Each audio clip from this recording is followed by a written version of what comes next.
Welcome to Under the Microscope. I am your host, Jenny Germano. Thanks everyone for joining me today. I am really excited for this next topic. We are going to be talking about compliance on wheels, the rules of the road with cannabis transportation.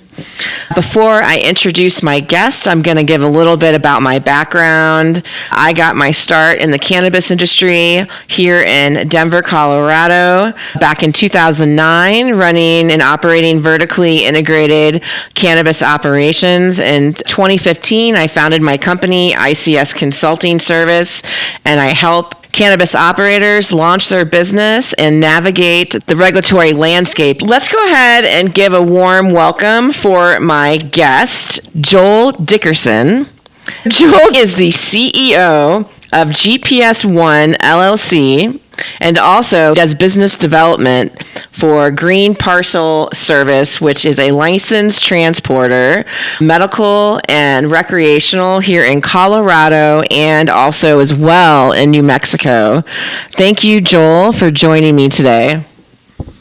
Thanks for having me. I appreciate it. Yeah. So why don't you go ahead and fill everyone in, how you got your start, and then whatever you want to provide about GPS1 and then Green Parcel Service. Sure. Originally, I'm from Kansas, a small town in Kansas. I went to college there. I spent about 10 years working in youth athletics, have a degree in sports management. I was head high school baseball coach while I was there and did teaching and really enjoyed working in youth athletics, and for a long time thought that's where my future would lie.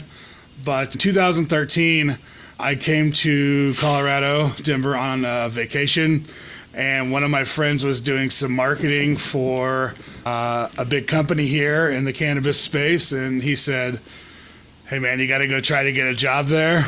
And there was no real background outside of, "This is the biggest grow I've ever seen."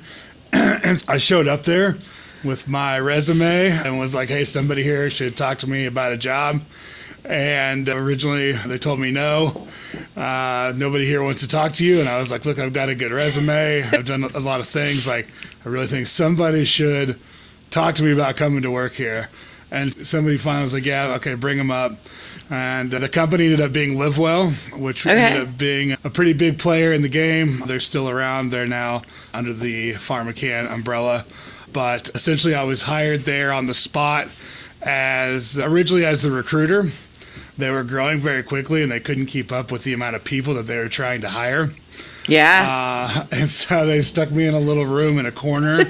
Literally, I mean, like a closet, like a broom closet, essentially. And for my first 6 months there, I pretty much interviewed people every half an hour for 10 to 12 hours a day for 5 days a week. Oh my God. Yeah, it's crazy. But I got the opportunity to meet a lot of people. I got the opportunity to interview a lot of people, and we were growing so quickly, I got the opportunity to hire a lot of people. And so really a cool way to get into the industry, and met a lot of people out here very quickly because of that. And eventually at LiveWell, I was promoted to the leadership and development manager, which was basically a quasi role for starting LiveWell University. So I was like the first person who ran LiveWell University, which was, as far as I know, is the first internal company-wide training program for cannabis. Which later evolved into Learn Brands, which still exists today. It does. I actually use Learn Brands, so yeah, I use it for my clients. Yeah, it's amazing. Yeah, so that was our idea originally, me and a couple guys there, and we built that kind of fake dispensary and did 5 days of in-person training, and then sent them out to the dispensaries where we had some in-store trainers who did training there. And there was just a lot of learning going on at that point, just because there was so much compliance, and they were very strict about the rules and making sure we did things the right way. Yeah. And that was where I stayed there until about 2016. Decided I wanted to get more involved on the retail side. Took a job as a director of retail for Good Meds dispensary, and basically helped them expand and grow on the medical only side at that point. But eventually want to move into something a little bit different. A friend of mine who is the founder of Green Parcel Service, Pat Duddy, him and I worked at Livewell together, and we ran into each other, and he's like, hey, I need somebody to come help me start this business. And they'd been operating at that point for a couple years, but I had just received the first transportation license in the country at that time. And so I jumped on board with them in 2018, and we started trying to build a transportation business. Wild. Yeah, it's been great. Shout out to Pat. Without him, I don't know if I'd be here. He's been great to work with and really was one of the first people in the country to see a dedicated need for compliant transportation. And it's taken a little while for us. We learned everything on the fly. There was no blueprint for us on how to do cannabis transportation. And so a lot of the things that we did, we developed together through experience. Brendan Duddy, his brother, is our COO, so he's also been very important in that process as well. But the three of us have managed this company from a relatively small startup to a multi-state operating transportation business. And then in 2021, in 2020, we basically took 55,000 deliveries via email and spreadsheets. Oh my God. So we were like, we got a solution for this. And so I reached out to a good friend of mine who is a software engineer. I didn't realize how good of a software engineer he was at the time, but I said, hey, I got this project that I'd like for us to start working on. At the time, we really just wanted to be able to manage our incoming orders, right? Like, we need to figure out a way to manage this business a little bit better. And so we started building out what has now become GPS One. Yeah. We rolled all of our customers into it by early 2021, and then we started building out features that enabled some efficiency in the process. And ultimately, it was about standardization, right? There was no standardization in the process for distribution at that point. We were working with 200 different vendors and 200 different ways people were doing things. And so I literally went on the ground floors of our customers and was like, what can I do to help build software on your side that will cause positive downstream impact on our side so that we can manage things and we can organize things better so that we're more consistent and we're more efficient in the way that we operate. Yeah. And so we built out some tools in Metric. It's tricky. We built out some things to be able to help our customers. And we were the first people in the country to introduce shipping labels, which seems like such a simple thing, but really revolutionized the game for us and being able to manage where things were going, who they were coming from. There was times like, just as an example, and we all worked the night shift originally. Like we have a night manager now who's been with us for a long time. But in the beginning, we all worked night shifts and things like that. And you'd get one company would be sending 20 deliveries to Starbuds around the state. But it would, on the 20 boxes, it would just say Starbuds. You wouldn't actually know which Starbuds it was supposed to be going to. Oh my gosh. And so then you're like trying to play the puzzle game of figuring out which boxes were supposed to go where, and package tags and manifest and the whole 9 yards on that side. So the shipping labels really enhanced things for us. And we started building out partnerships with some marketplaces and some ERP systems. And we were the first company to introduce digital manifest on a wide scale in the beginning of 2024. And to date, we've processed over 100,000 digital deliveries. That's crazy. And the shipping labels, so you're talking about you ended up creating the capability to scan that label like you would with Amazon or UPS, and just so people understand. It's not like a shipping label that you buy at Staples. No. This is like a transportation shipping label that's tracking from the originating license to the destination. Okay. Yeah, and every checkpoint in between there. So it really allows us to easily create supply chain checkpoints. So we update the status of the orders so our customers consistently know where their products are throughout the process. So from the time we pick them up until they get delivered, they know where that product is. Yeah. It also allowed us to know exactly what product we had in our warehouse, because people would place orders with you and then not actually give you those orders. And so being able to like remove the orders that we didn't receive that were scheduled with us became relatively important as well. and really just creating that standardization to be able to create more efficiency and remain as compliant as possible. No, I love it. Wow. That is an awesome background. And what's crazy is, and for those who, I have a episode that's dropping this week with 𝗬𝗓𝗄𝗂 𝗨𝗀𝗀𝗃, which we were talking about doing light asset expansion into other states. I just found out that you were telling me how you hired him, because he's now an associate attorney at McDonald Hopkins, and he was sharing his background and all these different places that he was working, and you guys got some time to work together. So just, it goes to show that how small the industry is, and that in Colorado specifically, Colorado has really produced a lot of people that have been in it 10, 16 years. We all started in these facilities, and now everyone's either their attorney or they own a company or they're doing what you're doing, or that maybe now they own their own dispensary and they're not an employee anymore. So it's really, I love all these stories coming out of Colorado when I get the opportunity to have somebody from Colorado on my podcast. We're going to jump in, and just a reminder for the guest, the topic today is compliance on wheels, the rules of the road with cannabis transportation.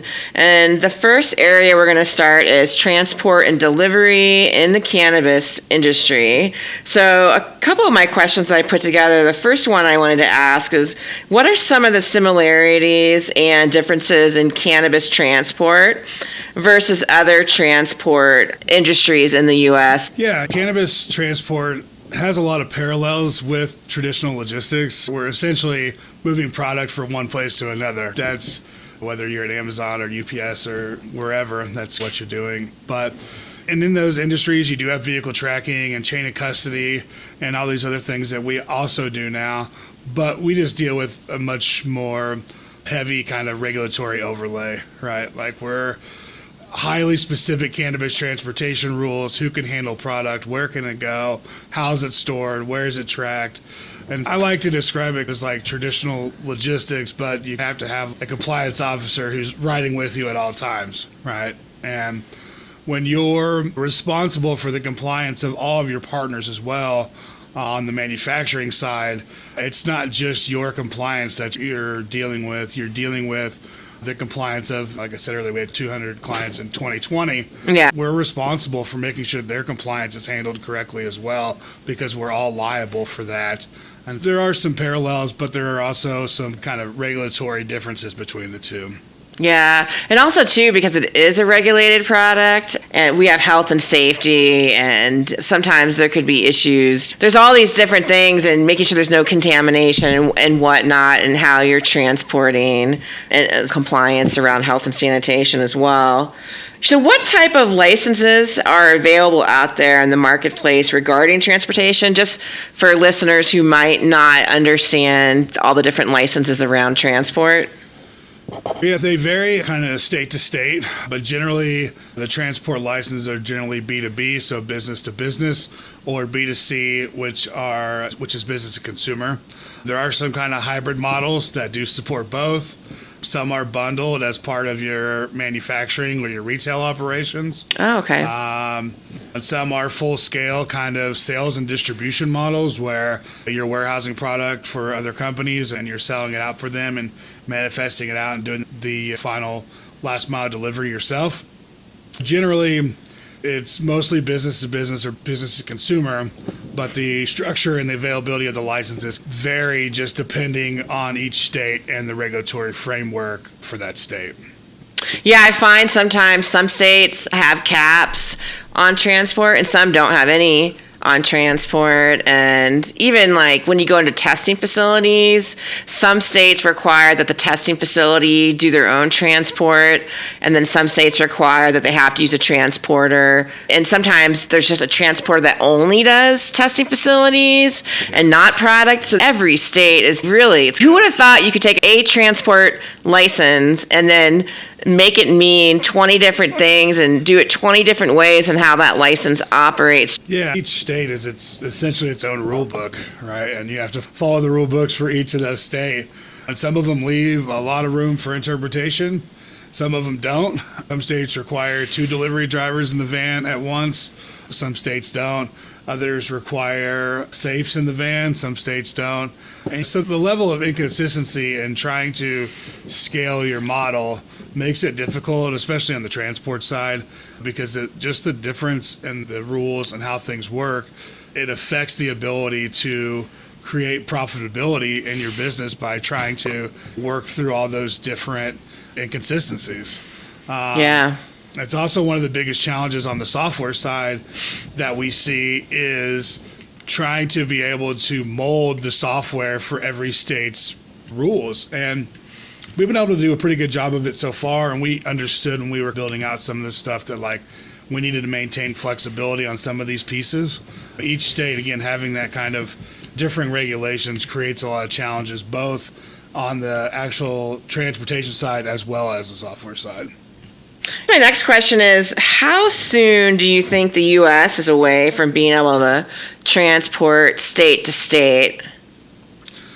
Yeah, that's an interesting question because I think a lot of it depends on your opinion on federal legalization. Yeah. As long as it remains federally illegal, it's off limits, right? Even between two legal states. We can't, even though New Mexico and Colorado are touching, we can't drive that product across that state line.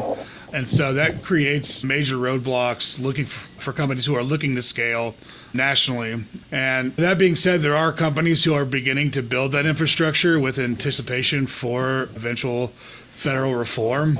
And this is my opinion, I think we're still a little ways off. I know there's been some things coming down the pipeline the last few days that we may be getting closer to a reschedule, and I think we're all holding on to see how that works or if that happens. And that may be the first step in the right direction, but I still think that we're even then we're a little ways off from being able to transport over state lines. But it's that dangling carrot. I feel like they're just dangling this carrot. We need something to happen. We need to get capital into our market so people can get their hands on loans and better banking. The tax relief is really the biggest piece of it. 70% they're getting taxed at. A lot of people don't know that. They're getting hit with the 70% tax, these operators. Yeah, it's crazy. It makes it almost impossible to maintain any kind of decent margins on what you're selling, no matter what piece of the licensed business you're in. And I think that there are some good things coming down. I really hope that we get to a point where just getting that tax relief will be beneficial for people.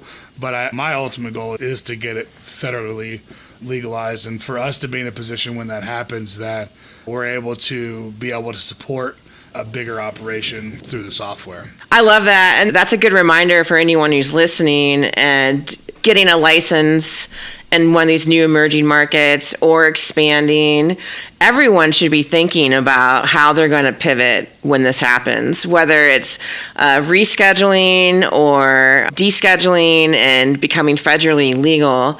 How is your business, whether you're starting a transport company in another state or you're going to be a dispensary, how can you prepare yourself that you are following federal standards and standardization, that you guys created this software to help your company to be able to run like a normal transportation company?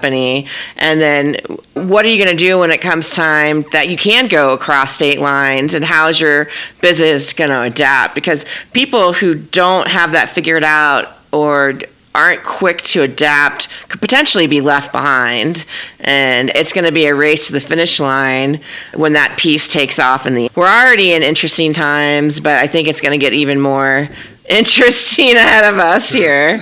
Yeah, it's great. It's a journey, that's for sure.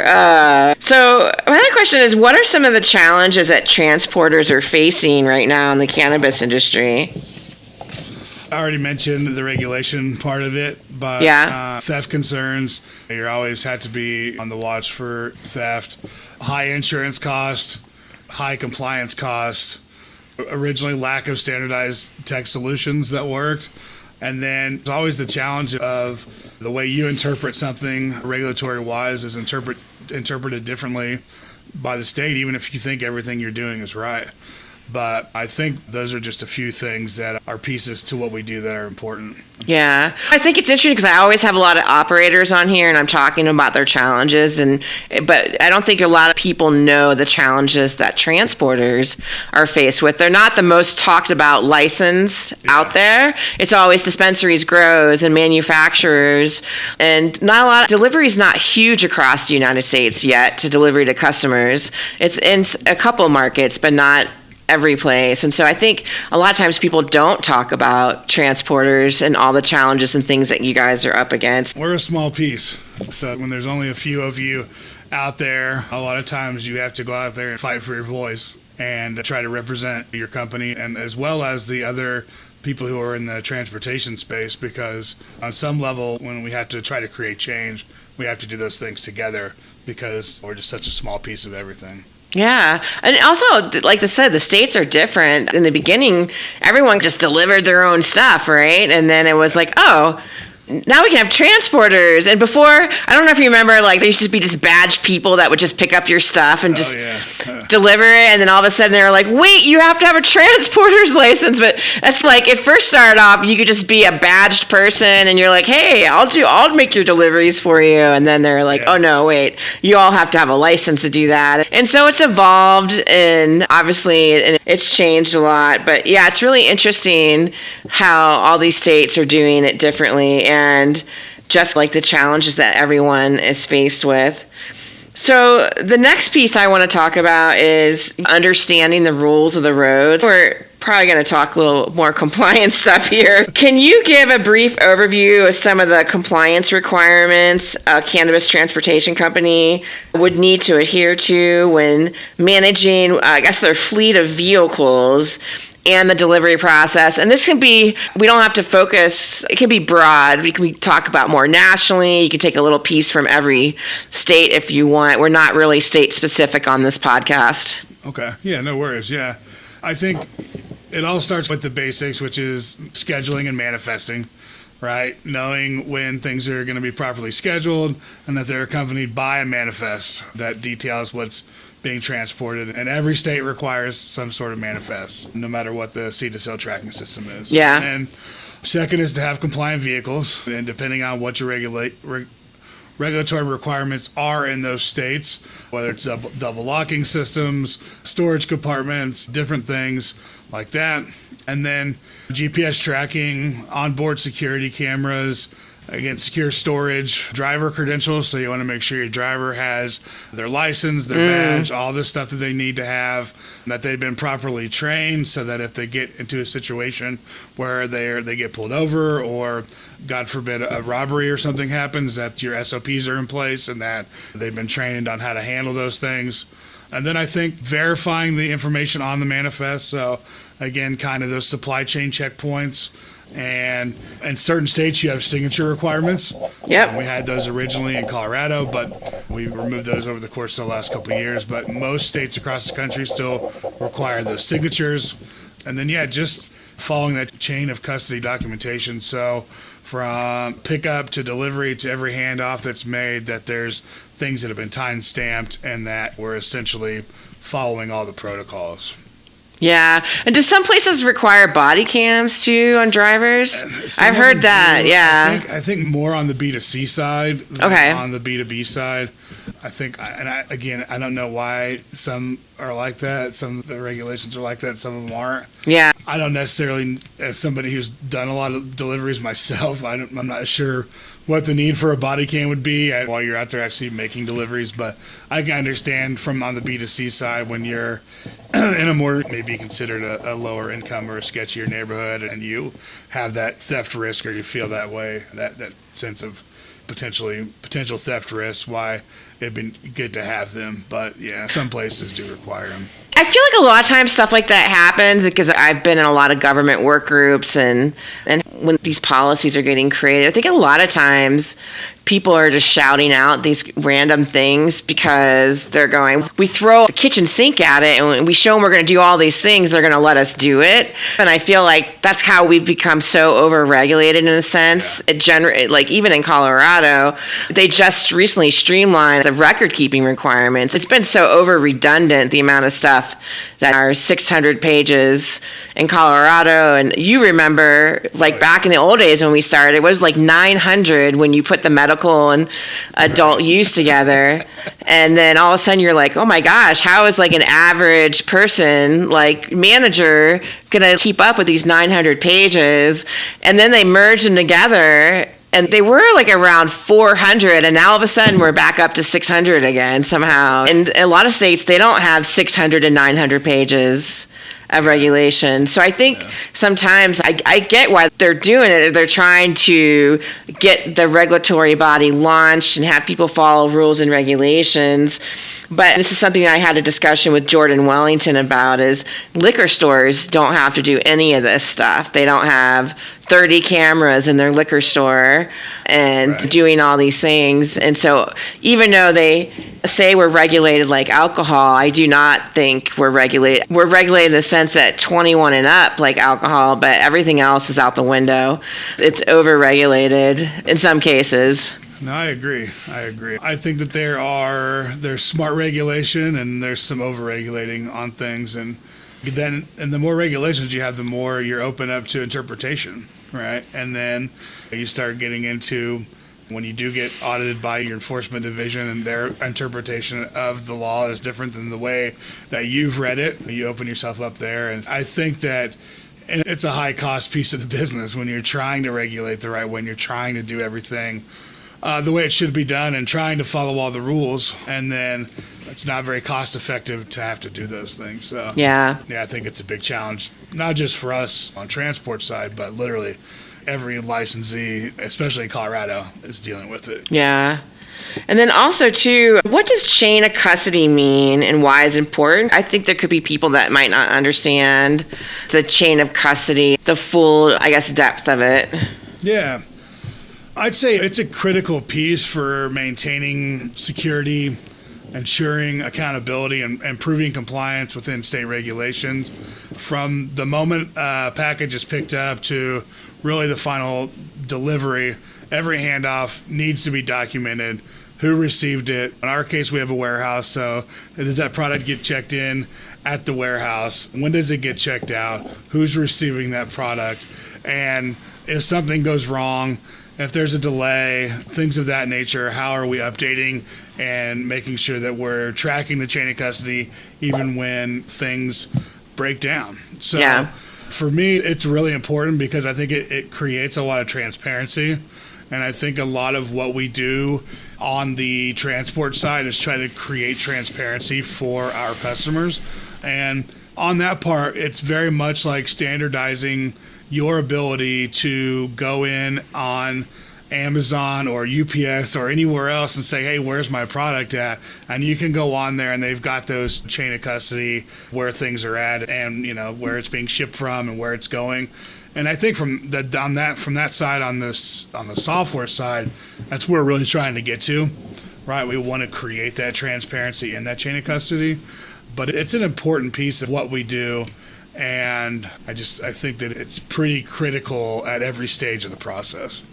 Yeah, and I think it's like the tracking component, right, of the chain of custody, but then we have the security piece of the chain of custody. And because we're regulated, so I'll drive by and the Amazon truck will be parked and the door's wide open and there's all these packages sitting there, right? You can't do that with cannabis. You can't be like, oh yeah, here's a bunch of bags of weed, just take whatever you want. They can't just leave the door open, right? It's almost like an armored truck kind of situation where you're watching the vehicle because it's got regulated products sitting in it, and then you have to get to these other regulated businesses where you're dropping off their regulated delivery. And so I think there's that layer to it. It's not just, you can't, like I said, these other companies, UPS or Amazon, that leave their doors open and you can see all the packages inside. Yeah, exactly. And there are parallels to it, but when you're talking about the regulations, that's where it really differs off. And the chain of custody, at the end of the day, from the transportation side, really protects the transporter or whoever's delivering that product, because then you have timestamps and signatures and things of that nature to be able to say, let's say a dispensary calls us in 6 weeks and says, we never received this product, but we accidentally accepted it in metric. we're able to go back and say, we've tracked this down, and this is the person who signed for it at this time on this day. And are you sure? Have you spoken with this person? And you can go back and look at the cameras, and generally speaking, they are able to go back and track it down from there.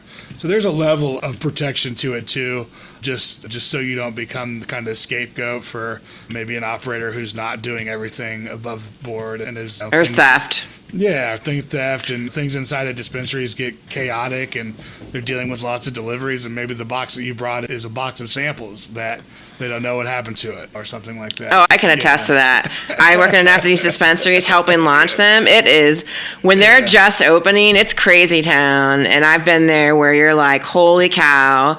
And everyone's like, where's everything at? And there's stuff in the vault, and there's stuff in the room. And like, they're trying to get open, and they're opening all these boxes. And then there's, like you said, the samples. And sometimes the manufacturers will have a manifest for just samples. And then when you're purchasing something else, a whole other manifest, a whole other invoice, and then it's like the POS system that they're using. So I could see how it can get confusing, and they think that they're missing something.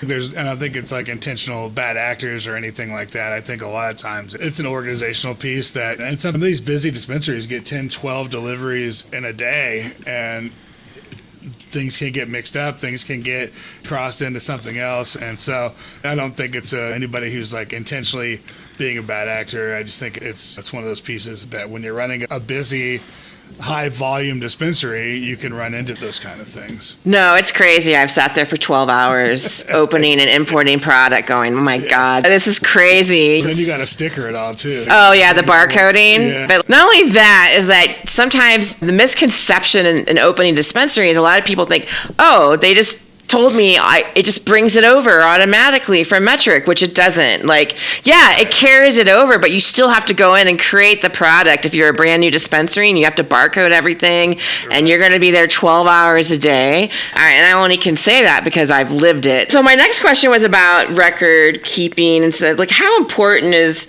record keeping in the document management piece? And because you have your record keeping, but then you have the record keeping regarding what your clients are responsible for as well.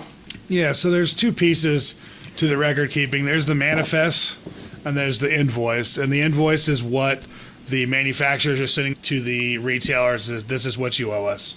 And then there's the seed to sale actual product manifest. The only thing that really matters to us in the transport side is your seed to sale tracking manifest.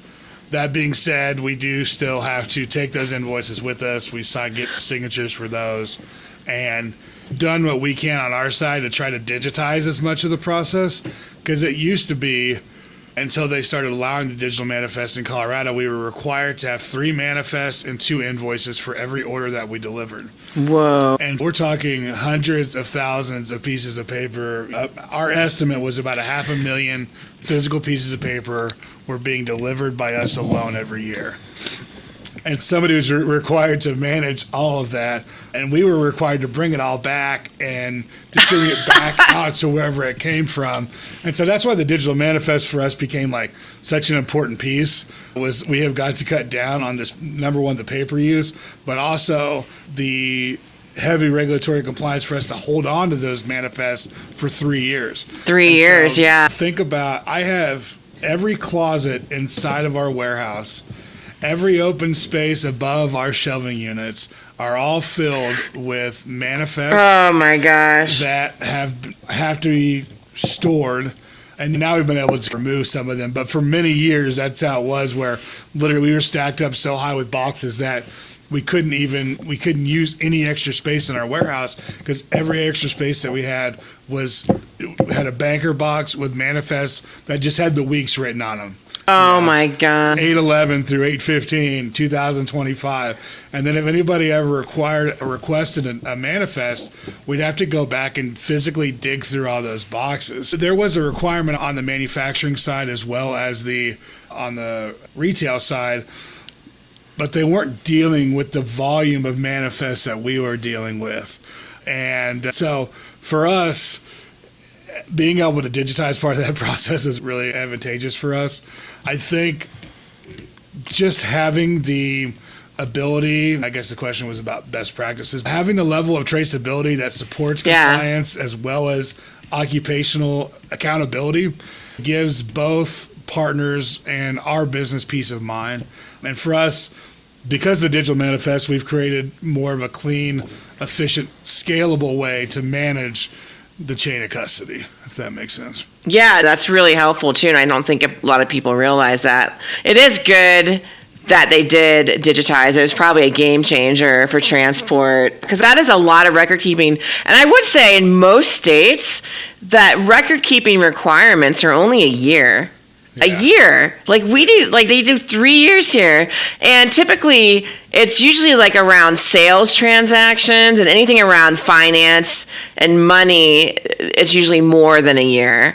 But in some states they don't even require them to hold the manifest for 3 years. It was a pretty labor-intensive process. That is so crazy. I'm glad, hopefully in other states it's digital because that is just really, that is a big challenge.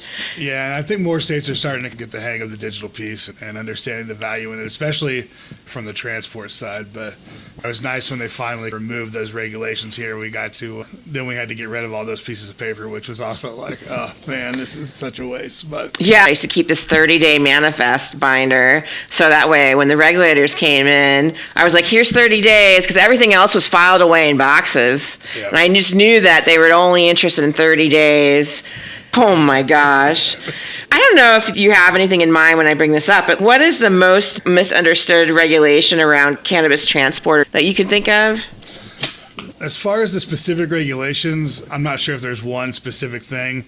I think maybe the biggest misconception is how complex and sophisticated the cannabis transportation really is. Oh. I think people take a lot of time to just think that we're just moving product from point A to point B, but in reality, it is highly regulated, it's time sensitive, and it's full of operational risk, right? Yeah. There's a lot of liability that's involved, and I know it's not a regulation, but I think it's a little bit misunderstood in the complexities of what we do. Yeah. And just thinking that, oh, these guys are just picking up and delivering. When you're doing high scale, high volume delivery like we do, it takes a lot of back end and a lot of management to make sure that you're doing things that, number one, are compliant, but number two, are also efficient, and you're not making mistakes in that process. I'm not sending the wrong deliveries to the wrong dispensaries or on the wrong route, and there are things that we do to make sure that those things don't happen. And so I think more from a misconception just in general rather than regulation, that's what I would say. I think that's a really good example that there are complexities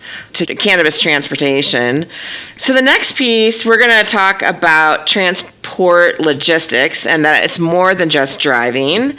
I know we talked a little bit about different regulations around maybe drivers and rules and regulations and compliance regarding transportation, but can you share a little bit more about like vehicle requirements or driver protocols that you've seen and route planning and how important that is?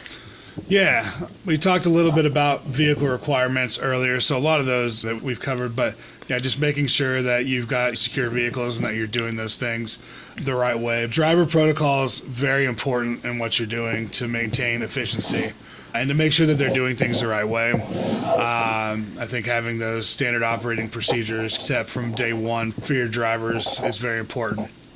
So a lot of people might not realize this. They don't put pot leaves or anything on.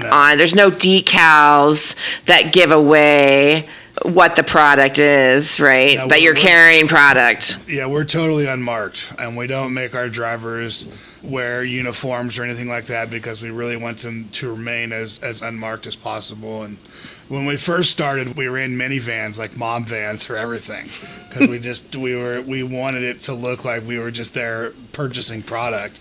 And so we just have tented out mom vans running all over the state with product until we got to the point where we had too much volume and we couldn't fit it inside of a mom van anymore. And the theft risk over the years has dissipated a little bit just because there's more cannabis around the country and people have more access to that product now. And what used to be a potentially highly lucrative theft is a lot harder to fence nowadays than it may have been 10 years ago when this thing was first starting. Now, that being said, we still are aware of the risk and what we're doing, and we do everything that we can do to try to make sure that we're not putting ourselves in that position. But I think, being unmarked is something that we still operate under that kind of premise today. We had some interesting vans back in the day, and man, we were in the early stages of doing this. We weren't out buying $30,000 or $40,000 vans. We were just buying what we could to get by at the time. And the mom vans. I like the mom minivans. That's cool. We bought this one. We called it the Green Bean, and we paid $1,500 for this van. And I think it literally ran for 6 years. But when it was finally time to go, it was time to go. But we put so many miles on these vans because we're driving across the state, essentially in any kind of weather, multiple times a week. We had every dispensary in Colorado every week. So it's just, there's a lot of miles that were being put on these vehicles originally. But we had some not so hot vans out there running across the state originally. That's awesome. I love those little stories from the street. So I had some really fun stuff in here I want to get to, but it's some real world lessons learned. We talked about theft and any tips on what to do when things go wrong. Obviously, you guys have SOPs and processes. This is something that you've worked out in the company. The drivers are trained on how to handle different scenarios. Yeah, a lot of it is SOP based and procedurally for the drivers to know what to do when they run into these different scenarios, because on the road there's 1,000 different things you can run into, and our team manages a lot of things internally, our logistics team, and communicates really well with our team to not just the drivers on the road, but to know how to handle those situations when we run into them, because you're going to run into unexpected breakdowns, delays, all different types of things when you're on the road, and being able to adjust on the fly is really important. Just last week, our driver who was in Dinosaur and he was coming back, and he normally comes back through Craig where he went, and most people won't understand the distance here, but Dinosaur is in a very small part, in a very small town, and the border. Literally, you can be in Utah in 10 minutes. Yeah, exactly. And so it's out there. It's a long way from Denver. And so he got out to Dinosaur, was on his way back, and there was a wildfire that had started between Dinosaur and Craig. And there was no way for him to get back to Craig. So then we had to reroute him all the way back down. And I booked him a hotel because I didn't think he was going to get back. And so the town that we booked him in the hotel, Meeker, which is also like a really small town, they were evacuating the whole town because the wildfire was headed that way. Oh my gosh. Then we had to adjust again and send him back a little bit further. Those are examples of things that you run into, and we've run through and seen it all over the years. Yeah. And you can't dip them over to Utah to stay at a hotel there because you can't cross the state lines. And people don't realize that in Colorado, when you get over there on the western slope, you can only get back to Denver over a mountain pass. There's always a mountain pass. Every single Always. There's no way to get back to the Front Range without going through the mountains. And that pass could be closed. And sometimes when these passes close, all of a sudden it could add 4 to 5 hours onto your trip to try to get back to Denver. Yeah, absolutely. Yeah, weather is a major factor, and we deal with it, especially in the wintertime, every day. Oh, that's on my list. I didn't want to complete this chat without letting people understand, all you flatliners out there in like Missouri and Michigan and all these places where you don't have the mountains that you're dealing with, snow and blizzards and crazy mountain driving conditions. Yeah. I have on here traffic and driving challenges, and I'm giving an example like Highway I-70, and I bring up specifically I-70 for anyone who has ever come to Colorado and driven up I-70 in the winter. Not only do you have the challenge of all the passes and stuff closing down, you have people who don't have the right tires, they don't do chains, you have semis jackknifing and they don't have chains, you have all the bad drivers, the out-of-state drivers that are coming in with just regular tires, and then on top of it, Then you have the ski traffic. And then you add the thousands of people trying to go up to the mountains to go skiing. And you're like going, oh, I have to transport regulated marijuana to like Grand Junction on the western slope. People just don't realize that you're driving up to, I don't know, at some point an elevation of 10,000 feet above sea level, where it's complete blizzards and the highway gets shut down. You just turn around and have to go back. And not only that, the compliance, somebody has to go into Metric and update the manifest. Right, yeah. So it just depends on the scenario and where we're at. In the early days of GPS, when we only had a few of us, we pretty much sent it through everything. There were no routes that we didn't run because our goal was to keep our customers happy, and we were trying to start a business and run things. And as we've progressed a little and there's more liability, we've become a little bit more conservative. But even today, our drivers are dealing with all different types of weather conditions, whether it's rock falls or heavy wind or wildfires, everything. For me, because I ran routes 3 or 4 days a week for my first number of years with the company until we were able to be a little bit more established. And the worst one that I drove through, and keep in mind, again, this was back when we were really sending it a lot more than we do now, much more conservative today. But I drove through a bomb cyclone. Oh. And I drove all the way through it, and Pat called me and he's like, hey man, it's getting too bad out there. We got to turn everybody around. And where I was at, I was in Avon, and it had stopped snowing. I had literally driven through the entire middle of this bomb cyclone. And he's like, you got to come back. You got to come back. And I was training somebody on top of it. And so he was like, this is like his third day. And like, it's always interesting when you spend 8 to 12 hours in a car with somebody that you really don't know. But we ended up getting stuck at the bottom of Floyd Hill, coming back for 6.5 hours. And so we just sat there, and they were forcing cars to get off of I-70. And so we were sitting at the top of the next hill at the top of Floyd Hill. Yeah. And we were watching the state troopers push cars up the on-ramp one by one. And there was like 1,000 cars in front of us. And I'm in this car with this guy who I'm training, who like, it doesn't matter how cool somebody is, like, you get to a point when you're just sitting in a car with somebody that you don't know, where it's like there's some awkward silences in there. That was, for me, the worst thing we ever drove through. But it was part of the job for us. And what we had to do to get the job done for our customers. And like I said, we have too much liability to risk it like that all the time. But there are still times when the weather says it's only going to be 2 or 3 inches. And those are situations that we normally try to drive through. And then it gets hit with the pop-up storm, and 8 inches pops up, and you're like, all right, we better get you a hotel room. And in those scenarios, we're flipping manifests and trying to do the best that we can to remain compliant. And then at the same time, we're still trying to get people their product.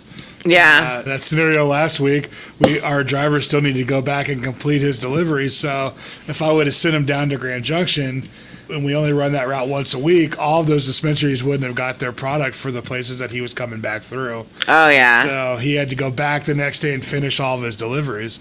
And it's a really tough piece of what we do. And really our team on the logistics side, Brendan and those guys who are dealing with that on the day-to-day basis, a lot of props to them, because they manage it pretty well. And you're trying to be, especially in the wintertime, you're constantly trying to be a meteorologist. And you're like, we've determined, like, we have the websites that we think are the most reliable, and then we have the ones that we like or think are the least reliable.